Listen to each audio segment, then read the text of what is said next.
It was a chilly afternoon in a small American town where time seemed to move slower, and the hum of old engines echoed down quiet streets. Inside a retro-style diner, the smell of coffee, bacon, and grease filled the air as the jukebox hummed softly in the background. The turquoise walls gleamed under the soft sunlight streaming through the windows, casting a nostalgic glow over red and teal booths. People chatted lazily, clinking cups and plates, until a moment arrived that would stop every sound, every whisper, and turn that ordinary day into something unforgettable. A middle-aged biker named Reed Dawson, known in his circle as Red Dog, sat in his usual corner booth. He was a man who looked like life had carved him from stone. Tattoos running down his arms, a gold cross resting over his chest. His denim vest worn and frayed with time, his hands were calloused, the kind that had gripped motorcycle handles more often than handshakes. To most people, he looked intimidating, a man who'd lived rough, probably broken a few rules, maybe even a few hearts. Yet behind his hard eyes was something deeper, something tired. He stirred his coffee absently, staring out the window, unaware that fate was about to sit down at his table in a form he least expected.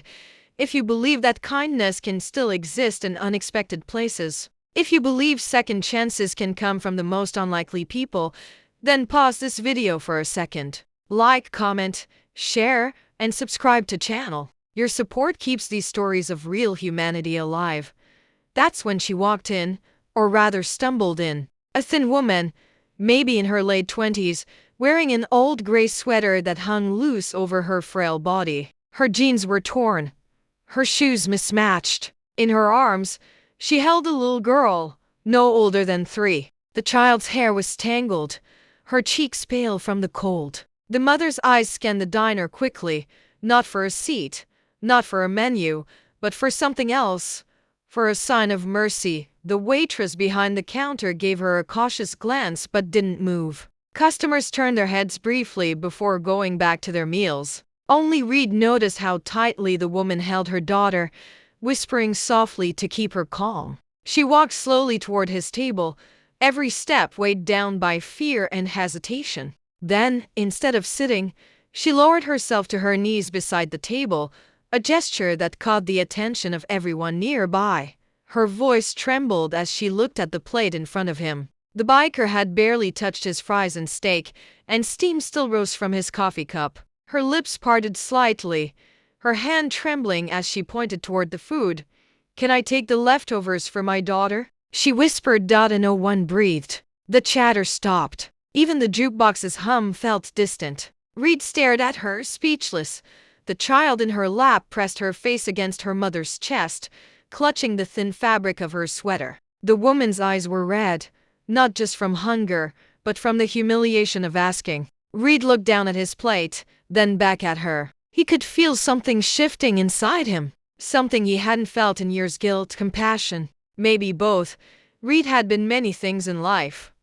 A fighter, a wanderer, a man running from mistakes that had once defined him. But at that moment, seeing that woman kneeling on the diner floor, he was reminded of something he tried to bury: his own past. Years ago, he'd lost a family, a wife who couldn't take the chaos anymore, a little daughter he hadn't seen since she was 5. He didn't even know where they were now. Every night, when the engines went quiet, he'd see that little face in his mind, wondering if she ever missed him.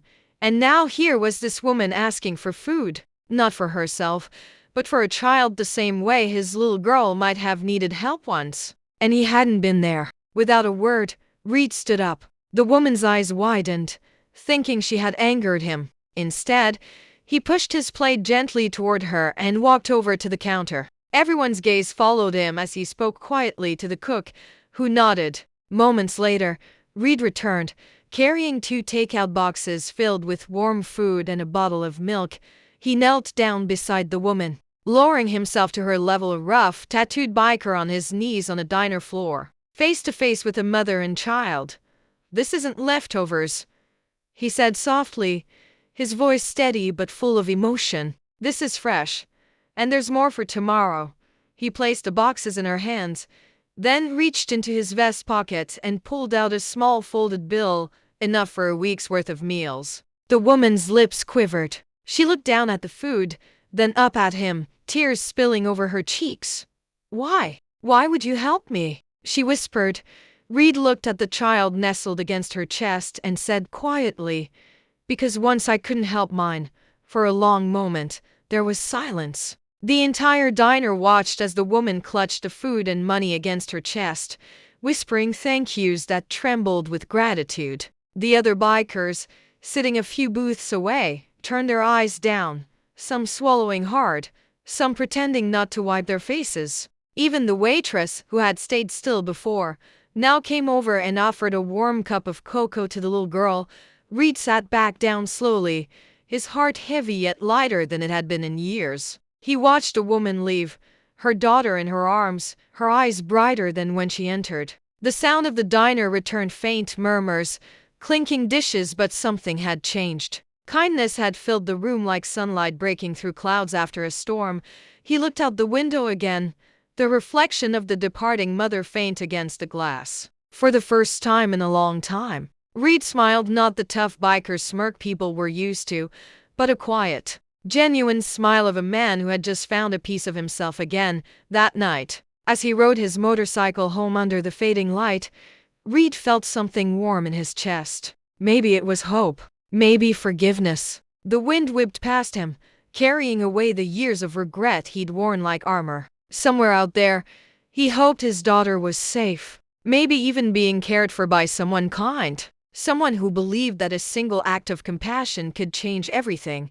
And that's exactly what happened in that diner. A woman who had nothing gave everyone a reminder of humanity. And a man who thought he had nothing left to give rediscovered the part of his soul he thought was gone.